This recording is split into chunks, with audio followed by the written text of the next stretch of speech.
This is Luke chapter 2, verse 34. And Simeon blessed him and said unto Mary, his mother, Behold, this child is set for the fall and rising again of many in Israel, and for a sign which shall be spoken against. I want to give all the praise and glory and honor to Yahweh, Bahashim, YAHAWASHI, Bahashim, Rakak, Quadash. Double honors to the elder apostles and the elders of Great Millstone who rule well and teach well through the Spirit, and a mighty shalom to the hopeful elect in the same spirit, in the sound doctrine, Lord willing, as a whole, y'all can continue. Shalom to the Aquad, believers of his faith and his truth. Lord willing, that you continue to pursue your lot, which is being a loving and silent and virtuous wife. And Lord willing, the Most High have mercy on the other brothers and sisters that is not in the faith. The title of this lesson is Yahawashi is set for the fall and the rising of many in Israel. Lord willing, this is edifying and straight to the point. The Lord, blessed me and allowed me to be encouraged last night by hearing this chapter again. You read the same chapter about like 10 times throughout being in this ministry, and it hits you in different angles. So again, all praise to Yahweh Bashim Yahushai, and Lord willing to encourage you. So let's get into it. This is Luke chapter 2, and we're going to start at verse 25, and I believe we're going to read to 35. So this is Luke chapter 2, verse 25. It says, Behold, there was a man in Jerusalem whose name was Simeon, and the same man was just and devout, waiting for the consolation of Israel, and the Rakak Quadash was upon him. And it was revealed unto him by the Rakak Quadash that he should not see death before he had seen the Lord Hamashiach. He came by the Spirit into the temple, and when the parents brought in the child Yahawashi to do for him after the custom of the law. Here we go again, showing you that Mary and Joseph and many Israelites that were still raised in the customs of the law, statutes, and commandments. This is why brothers always teach we should walk like Yahawashi. He was walking and fulfilling the law, right? Walking in the law. We should be establishing the law because our Lord and Savior did it. But let's keep going. It says, Then took him up in his arms and blessed the Most High and said, Lord, now lettest thou thy servant depart in peace, according to thy word. For my eyes have seen thy salvation. Yahawashi is salvation. Salvation means deliverance, which thou hast prepared before the face of all people. Right? Isaiah 46:10. The Lord declared the end from the beginning. The Lord declared Yahawashi to be this sign, to be the example, to suffer and to lay himself down and die for the nation of Yasharallah. Verse 32, a light to lighten the Gentiles in the glory of thy people Israel.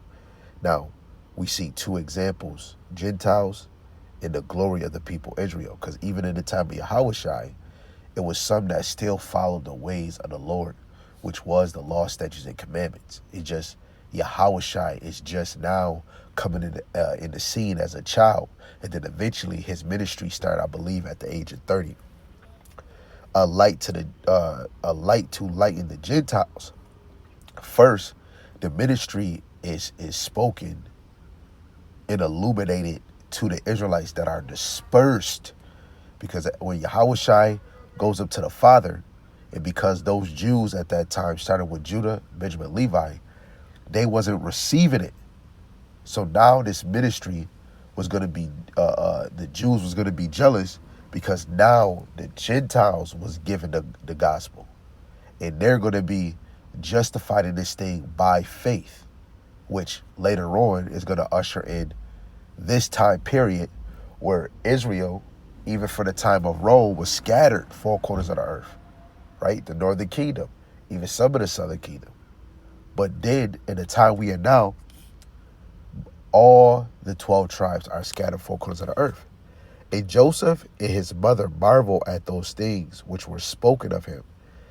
And Simeon blessed him and said unto Mary his mother, Behold, this child is set for the fall and rising again of many in Israel, and for a sign which shall be spoken against. Right? YAHAWASHI is the sign, and he's going to be spoken against, even in the time we in now. Especially when we're telling people his real name is YAHAWASHI. No, it's Jesus. Right? The same spirit of old is back on the earth. Verse 35. Yea, a sword shall pierce through thy own soul also, that the thoughts of many hearts may be revealed. Their mind is going to be revealed.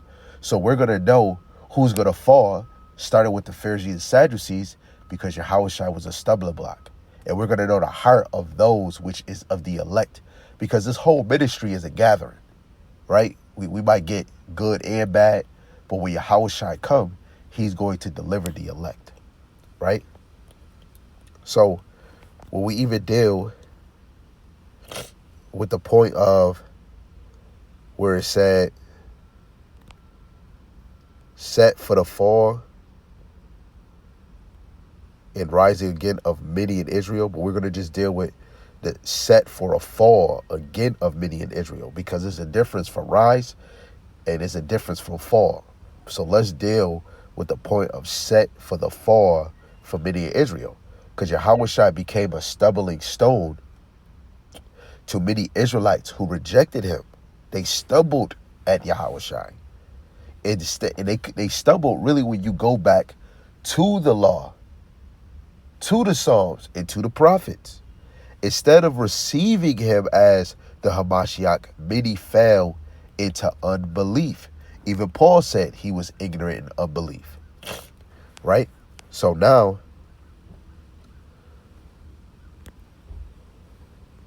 just remember, set for the fall, set for the rise. So right now we're going to deal with set for the fall.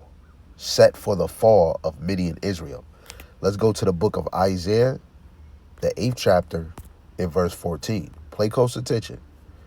It says, and he shall be for a sanctuary, but for a stone of stumbling, and for a rock of offense to both the house of Israel, for a gin, and for a snare to the inhabitants of Jerusalem. Speaking of the northern and southern kingdom. But first, Yahushua went to the Jews. Zechariah 12:7, right? Judah must be saved first. Verse 15, and many among them shall stumble and fall and be broken and be snared, basically trapped, and be taken, right? The Pharisees, right? The Sadducees, they are a great example. And of course, there's other women and children that didn't believe in Yahushua. Guess what? They are broken, they are trapped, and they are taken really by the left-hand side, right? Let's go to the book of Romans in the New Testament. Romans chapter 9 and verse 32 to 33. Wherefore, because they sought it not by faith, but as it were by the works of the law, for they stumble at the stumbling block, as it is written, behold, I lay in Zion a stumbling stone, and a rock of offense, and whosoever believeth on him shall not be ashamed. Right? So Yahushua was set up to be a stumbling stone to those that don't believe. Right? But those that do believe, they shall not be ashamed. Right? Going for you brothers and sisters that's in this thing now. Right? Don't be ashamed that you in this faith. Right? And even more, Lord willing, I could do this live. Even more, especially for you men, the Lord got you working in Esau's system, and he's driving you to work for him. Right? So we supposed to endure this thing and continue to grow in faith. Right? This is why we go through the whole Bible. We want to be persuaded. This is the truth. This is 1 Peter chapter 2 in verse 7 and 8. Unto you, therefore, which believe he is precious, but unto them which be disobedient, the stone which the builders disallowed, the same is made the head of the cornerstone. Right? Those that don't believe is disobedient, but those that believe are precious. Verse 8, a stone of stumbling and a rock of offense, even to them which stumble at the word, being disobedient whereunto also they were appointed. Right? Yahawashi was bringing forth the word of the law, of the Psalms, of the prophets, and they could not get it. Why? Because it was still a veil over their head. People were putting the law above Yahawashi, and Yahawashi is Lord. Is Lord, right? He is the king of our nation, right? But Jake could not receive it because their mind was still stuck on the law of the Most High through Moses, right? It's all about Yahawashi. The Lord set up Yahawashi to be, right, that chief cornerstone, right? So now we're going to deal with the point of the rising again of many in Israel. The rising again of many in Israel, the point is those who believe in him will rise up spiritually, quicken it, right? Which means made alive, right? And ultimately raised in the kingdom. We know in Luke, the 17th chapter, I believe the 11th verse, I could be wrong, the kingdom is within you. What is that? Wisdom, knowledge, and understanding. In order for us to understand Yahawashi and to understand that Yahawashi was spoken about in the law, in the Psalms, in the prophets, we need the wisdom, knowledge, and understanding of Yahawashi. Let's just go look it up. Let me see if it is.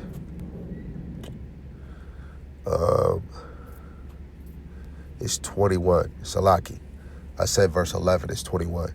This is Luke 17, verse 21. Neither shall they say, lo here or lo there. For behold, the kingdom of the Most High is within you. What is that kingdom? It is the wisdom, knowledge, and understanding of Yahweh Ba'ashem Yahawashi. Right? Salaki. So now, let's get some precepts on rising again of many in Israel. Let's get St. John, the 11th chapter, in verse 25.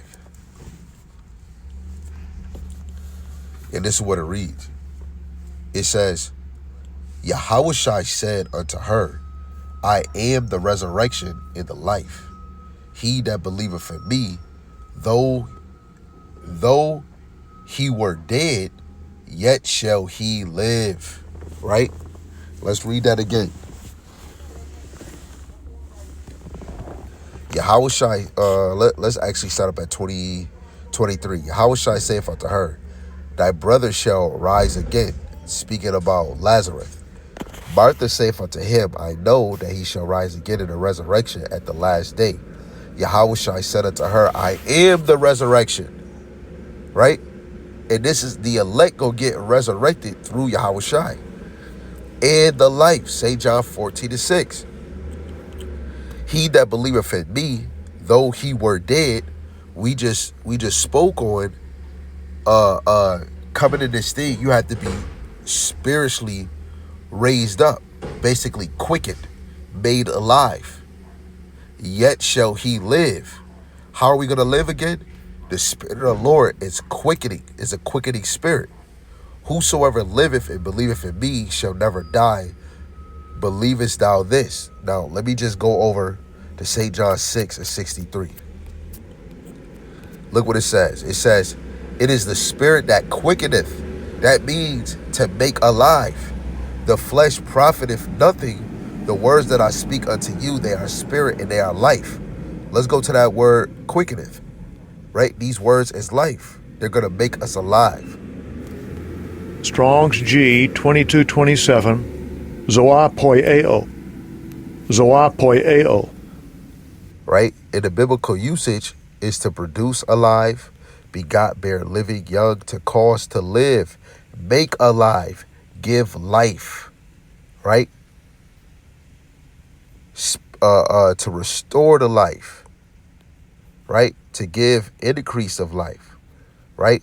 Of the spirit, quickeneth, as respects the spirit, endues the new greater power. Nah, the best point is to make alive and give life. This is Strong's definition, right? Literally and figuratively. Make alive and give life.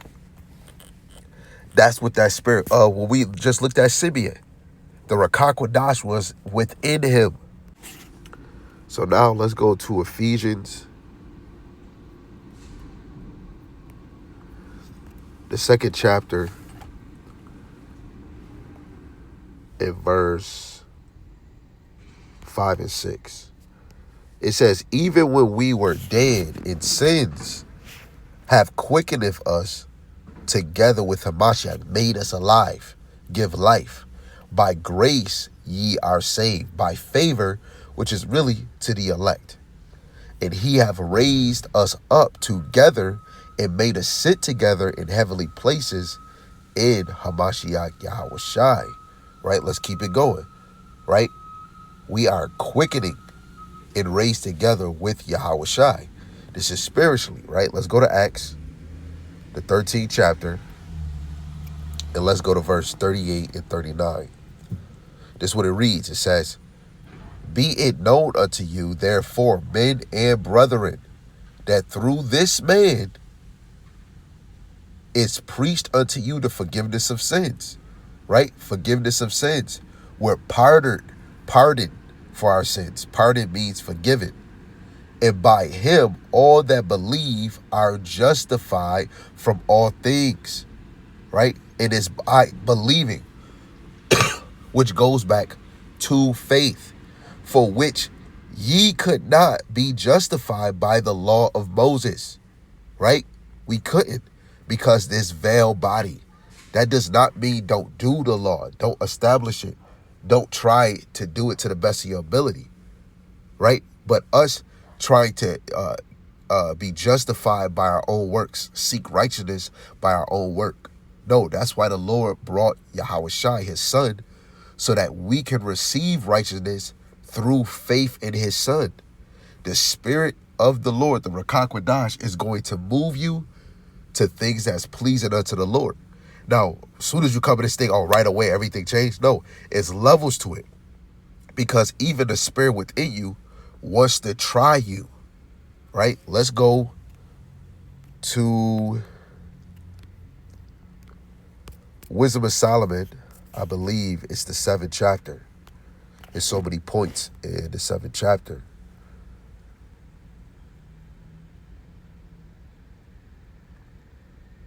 Okay, let's start at verse 22. It says, for wisdom, which is the worker of all things, taught me. For in her is an understanding spirit, holy, one only, manifold, subtile, lively, clear, undefiled, plain, not subject to hurt, loving the things that is good and quick, which cannot be letted, ready to do good, kind to man, stand fast, sure, free from care, having all power, overseeing all things, and going through all understanding, pure and most subtile spirits. For wisdom is more moving than an emotion. She passes and goeth through all things by reason of her pureness. Right? Hold on. It's another point we want to get. It says, for she is the breath of the power of the Most High and a pure influence flowing from the glory of the Almighty. Therefore can no defiled thing fall into her. Right? The wisdom is already going to leave you if you're defiled, if you're not worthy.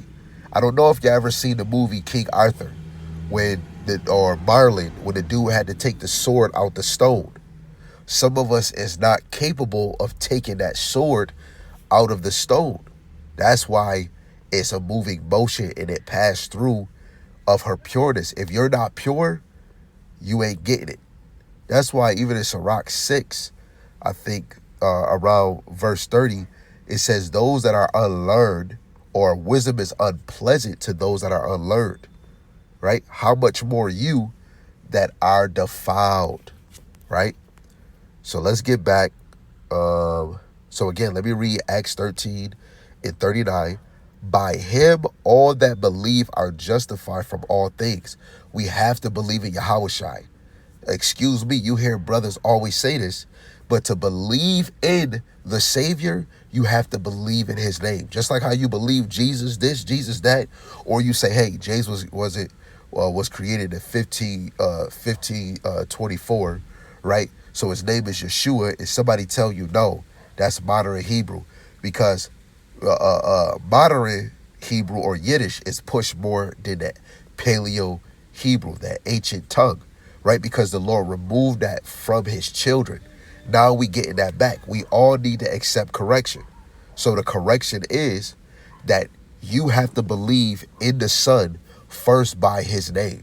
If I say my name is Adar, you have to believe my name Adar and use it.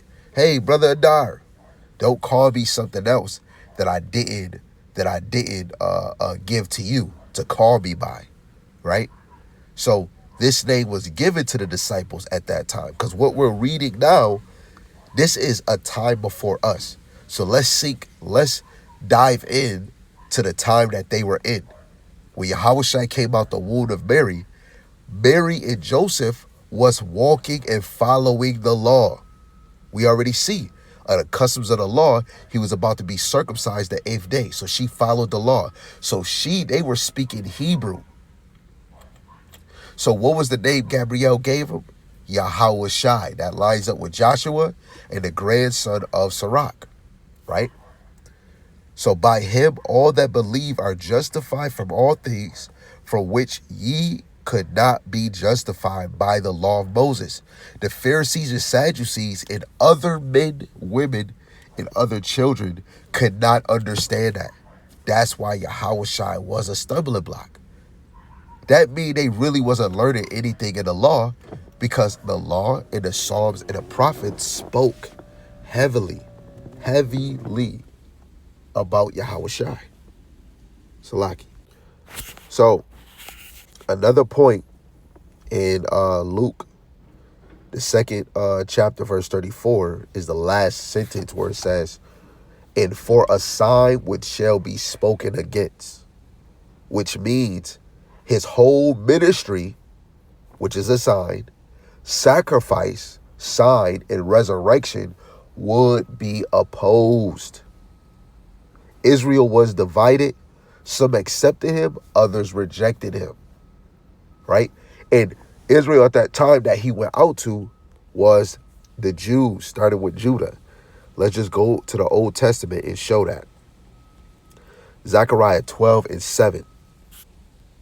Yahweh also shall save the tents of Judah first, that the glory of the house of David and the glory of his inhabitants of Jerusalem do not magnify themselves against Judah. Judah should be saved first. That's why it's called Jews, because it's short for Judah. But who is calculated as a Jew? Judah, Benjamin, and Levi in today's society, especially in the northern country, right, which is Babylon, the great mystery Babylon, which is America. Judah would be the so-called African Americans. The Benjamin or the Benjamites would be the so-called Jamaicans, and the Levites would be the Haitians. Regardless if you believe it or not, it is what it is. Lord willing, you could dissect it. That all lines up with Ezekiel the 37th chapter, and even with Lazarus when Yahawashi raised him up from the dead, which is a quickening spirit that even the elect, the nation of Israel, had. They are alive now by that quickening spirit, right? So now let's just get precepts that line up with that point. Let's go to the classic. Let's go to Isaiah chapter 53. The point is verse 3, but I'm going to read verse 1 down, right? This is Isaiah 53 in verse 1. You see at the top it says, the suffering servant, that's YAHAWASHI, who have believed our report, into whom is the arm of Yahweh revealed. Who is that arm? That is YAHAWASHI. For he shall grow up before him as a tender plant, and as a root out of a dry ground. He have no form of comeliness, right? And when when we shall see him, there is no beauty that we should desire him. This is the example, just like the Pharisees or people of today. Just saying, IUIC or brothers that want to be flashy, Yahawashi didn't have that beauty outward appearance. Decked out, right? Even John the Baptist, he was eating locusts and honey. He wasn't drinking wine. Yahawashi was. Yahawashi was dwelling around publicans and sinners, right? To start his ministry. Yahawashi didn't have the worldly beauty that most of us are attracted to. Oh man, that brother fly. But when you come in his truth, it's not about the outward appearance. It's about what is within. Verse 3. We already see, because in verse 2, it says, there is no beauty that we should desire him. Verse 3, it says, he is despised and rejected of men, a man of sorrows and acquainted with grief. We hid, as it were, our faces from him. He was despised, and we esteemed him not.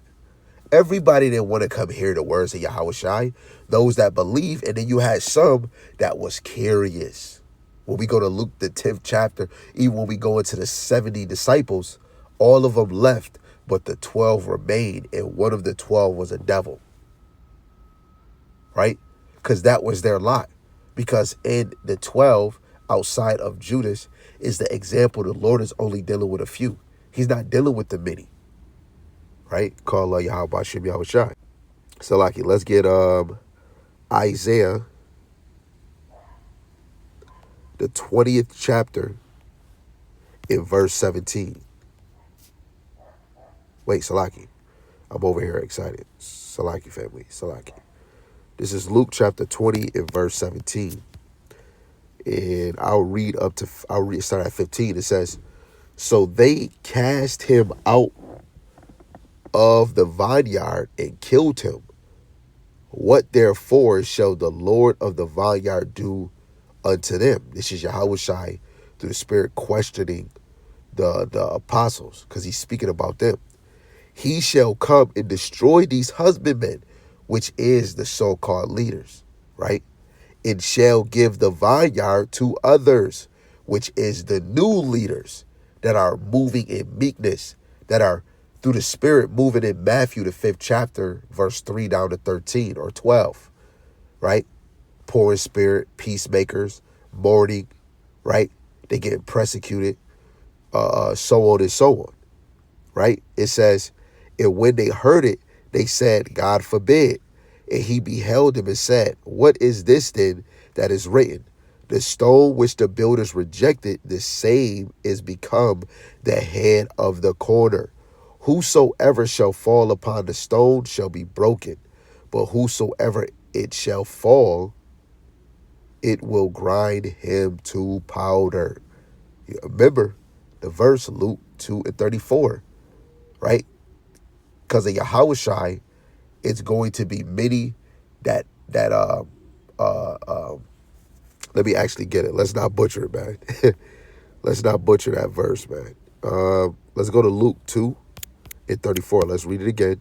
It says, Simeon blessed him and said unto Mary his mother, behold, this child is set for the fall, which the Pharisees, Sadducees, other men, women, and children were the example of that fall, and rising again of many in Israel, right?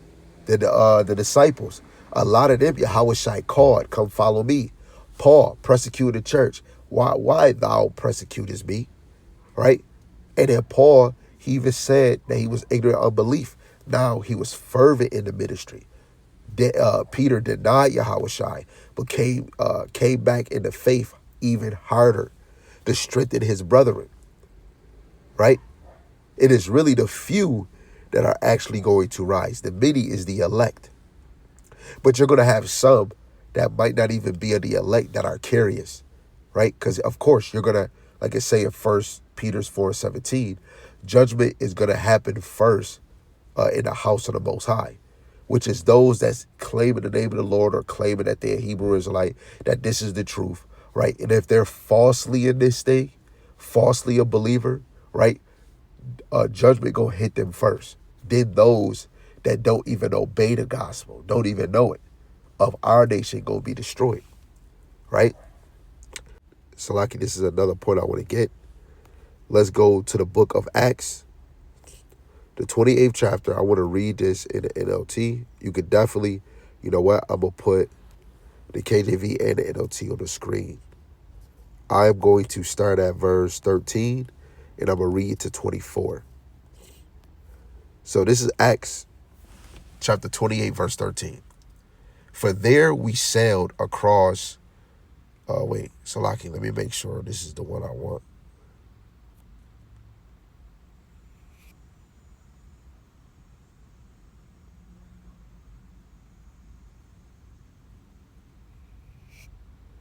Okay, is verse 14, Salaki. Acts 28, verse 14 NLT.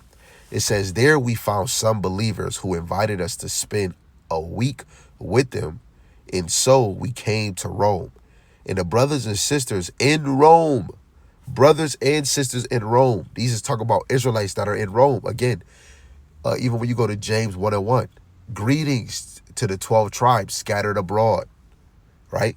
So the brothers and sisters in Rome had heard we were coming, and they came to meet us at the forum on the Appian Way. Others joined us at the 3 taverns. When Paul saw them, he was encouraged and thanked the Most High. And when he arrived in Rome, Paul was permitted to have his own private lodging, though he was guarded by a soldier. 3 days after Paul's arrival, he called together the local Jew leaders, because ain't no such thing as Jewish, Juju, right? It's a made up word, so we just gonna say Jew leaders. He said to them, brothers, I was arrested in Jerusalem and handed over to the Roman government, even though I had done nothing against our people or the customs of our ancestors, going back into the law, statutes, and commandments. The Romans tried me and wanted to release me because they found no cause for the death sentence. But when the Jew leaders protested the decision, I felt it necessary to appeal to Caesar, even though I had no desire to press charges against my own people. Wait, Paul speaking to his own people. This is another indication when Paul speaking to the Gentiles, he's speaking to Israelites that are in Rome, Galatia, right, in Ephesus, such and such and such, right? I asked you to come here today so we could get acquainted, and so I could explain to you that I am bound with this chain because I believe that the hope of Israel, the Hamashiach, has already come, right? The hope of Israel. They replied, we have had no letters from Judea or reports against you from anyone who has come here, but we want to hear what you believe. For the only thing we know about this movement is that it is denounced everywhere, right? It's spoken against, just like what we have in today. History barely repeats itself. So a time was set, and on that day, a large number of people came to Paul's lodging. He explained and testified about the kingdom of the Most High and tried to persuade them about YAHAWASHI from the scriptures. What scriptures? Using the law of Moses and the books of the prophets, right? This is to show, especially for Christians or people new to the faith, those that are teachers in the New Testament was always referencing and bringing out the law, the Psalms, and the prophets. He spoke to them from morning unto evening. Some were persuaded by the things that he said, but others did not believe. That's even in this time, right? It's a fall and it's a rise. We're in the time of the rise. The apostles, they were teaching the word, but the ministry is really for the elect's sake, for the rise. Let's go to Timothy. I adore all things for the elect's sake. I think this is it. Nope. It's 2 Timothy chapter 2 in verse 10. It says, therefore I adore all things for the elect's sakes, that they may also obtain the salvation which is in YAHAWASHI with eternal glory. But yes, we teaching this word for the gathering, so that through the Spirit, the Lord is sifting out those non-believers, right? Those dead branches, right? I can't sift them out. The Lord is going to sift them out. But who is the elect? Started with the men, ekletos in the Greek. Picked out, chosen by the Most High. But the point is right here. The best of its kind or class. That is the elect. The best of its kind. In the Strong's definition, favorite, chosen, the elect. When everybody say the Lord don't got a favorite, he's not a respecter person when it comes to judgment. Ezekiel 21:4, he cut off the righteous and the wicked, because all Israel is filthy rags, and let alone we have a mission. I'm not immortal, so even in my past life, if I was in this faith, he's going to send me back again to do it again, because the time span of a man is shrink. We're not living past 100 and such now, right? So the Lord has a favorite within his nation, which is those that's going to get saved, just like the time of Noah, right? So, Lord willing, that was edifying, but to sum all of this up, fall of many, the unbelieving Israelites stumbled and rejected YAHAWASHI and fell under judgment, which in today's society, a lot of people claim they have a relationship with the Lord, but they're rejecting this truth and the signs that's in front of them. So now they're going to fall under judgment. They already been marked, right? Feminine word, MOTB, Jacob's trouble, all through those 3 cycles, Jake will be running around like a chicken with their head cut off, looking for this word. Being humble, oh man, damn, man, where the Hebrew Israelites at now? Rising of many, the elect of Israel are raised in faith, grace, and eternal life. Right? The elect have became a quickening spirit. Signs spoken against, which is his ministry, truth became a dividing line and fulfilling prophecy, which right now his ministry is still not accepted, but only for the true believers, which later on we're going to find out and know the elect, right? So again, Simeon prophesied in Luke 2:34, showing that YAHAWASHI is the divider in Israel. Those who reject him fall, and those who believe in him will rise. Let me get one more, just because of the point I just said. I think it's Luke, the 12th chapter, in verse 51, and then we go close. Luke 12:51. Suppose ye that I am come to give peace on earth? I tell you nay, but rather division. In the NLT, do you think I have come to bring peace to the earth? No, I have come to divide people against each other. You got to take this in first with Israel. Hold on. I said I was going to get one. Let me get this other one. Let's get